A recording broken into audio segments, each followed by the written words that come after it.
Ouais, voilà. Merci d'être là. On va avoir une très très belle session importante pour chacune de nos disciplines, les écoles de chirurgie et en plus un super coordonnateur, Dominique Franco. Avant de commencer les sessions, je passe la parole comme d'habitude à Arlette Colchen-Personne, qui est notre secrétaire perpétuelle, qui va nous parler de la session de la fois passée et qui va vous donner quelques informations importantes pour les jours qui viennent, les semaines qui viennent. Merci Arlette, tu as la parole. Il y a un grand événement qui va avoir lieu le 8, 9 et 10 octobre, Octobre Rose, qui se passe donc sur 3 jours. Le 8 octobre, ce sera ici, où nous accueillerons nos correspondants étrangers. Le 9 et le 10, c'est à Strasbourg. Alors faites très attention, il faut que vous vous inscriviez à chacune des sessions à laquelle vous voulez assister. Sinon, vous ne pourrez pas entrer. Donc, ce n'est pas très compliqué. Vous allez sur inscription et on vous dit ce qu'il faut faire. Il n'y a qu'à suivre les qu'on vous demande.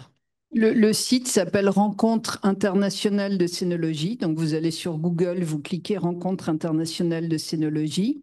Le congrès apparaît. On vous propose des inscriptions au niveau de 7 sessions.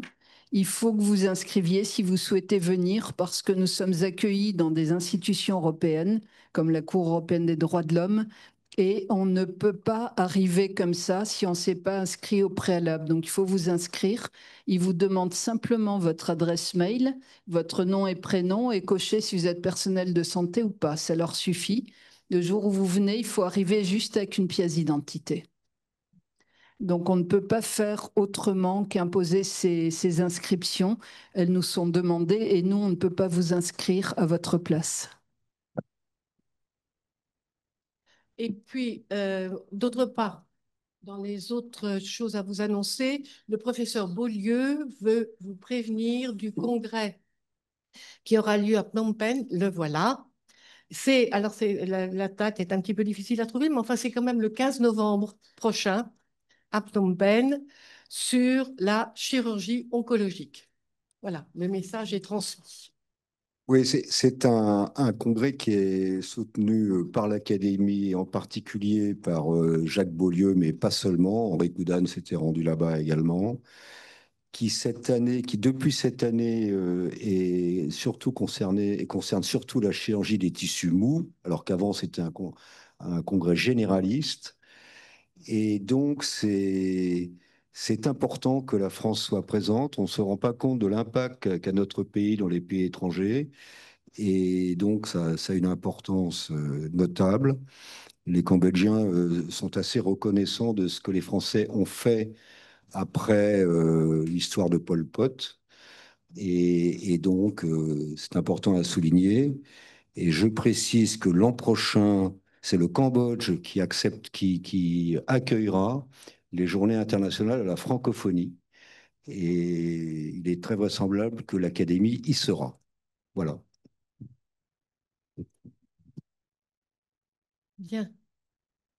Eh bien, après ces précisions, on va revenir à ce qui s'est passé la semaine dernière, les communications libres.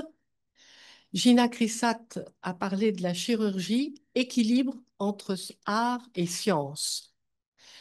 Depuis Ambroise Paré, le chirurgien a tour à tour été défini comme anatomiste, artisan, artiste, opérateur technique et même a été comparé à des pilotes.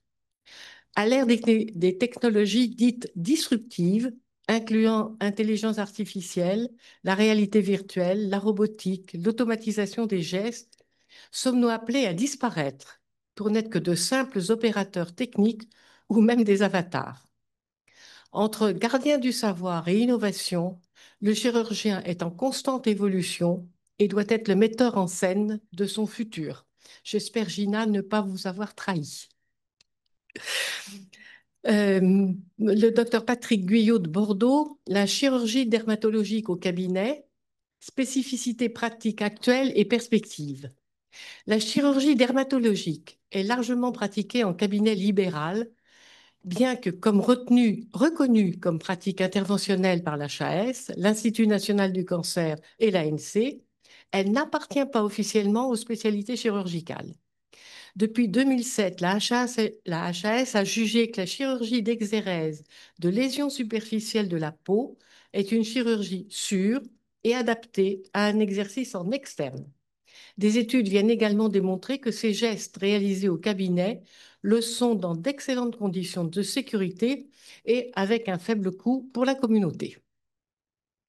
Monsieur Rémi Roger, pilote d'avion, gestion du facteur humain dans l'aviation civile. L'aviation civile est aujourd'hui le mode de transport le plus sûr.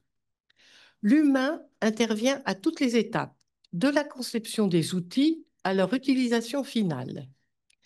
L'accident de Tenerife en 1977 a mis en lumière la nécessité de se concentrer sur la communication, puisque je vous rappelle, ce sont deux avions qui, sur le terrain d'atterrissage, se sont rentrés l'un dans l'autre, ce qui a fait plus de 500 morts.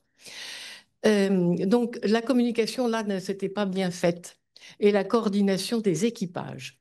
Aujourd'hui, la gestion du facteur humain a été étendue à toutes les parties prenantes, pouvant faire de la sécurité aérienne un modèle d'excellence pour d'autres secteurs. Je pense que M. Rémy pensait à nous. Le docteur Virag a créé un DU de prise en charge des troubles de l'érection, retour d'expérience. Les troubles de l'érection affectent 30% de la population masculine mondiale. Compte tenu de l'aspect plurifactoriel de l'étiologie de l'affection, qui est à la fois symptôme et une maladie, il a paru indispensable de créer un enseignement spécifique couvrant l'ensemble des composantes de cette fonction complexe qui met en jeu le vasculaire, le neurologique, l'hormonal, dans une ambiance psycho-affective et dont l'influence est majeure. Le docteur Virag a créé en 2019 un DU avec vocation d'apprendre aux collègues et confrères intéressés la prise en charge pratique de ces patients, seuls ou en couple. La majorité des impétrances sont des vasculaires, viennent ensuite les médecins, les chirurgiens, les cardiologues, suivis des urologues et des internistes. 25% viennent de l'étranger. Le DU est un passage obligé pour le développement ultérieur des réseaux dédiés, pourvu de normes rigoureuses. Et puis, nous sommes partis à Conakry avec le docteur Thierry Foynke. Retard dans le diagnostic et la prise en charge de la gangrène de Fournier, apport du permanganate de potassium. À propos de 3 cas en milieu tropical, expérience du service de santé des armées de l'hôpital militaire de Conakry. Le traitement de la gangrène de Fournier repose sur une rééquilibration électrolytique, une antibiothérapie à large spectre associée à un traitement local par débridement chirurgical et pansement d'abord tricotidien, puis bi-hebdomadaire au permanganate, puis plus espacé. Les reprises chirurgicales permettant une cicatrisation complète. C'est un intérêt d'un traitement peu coûteux et efficace. Je vous remercie de votre attention.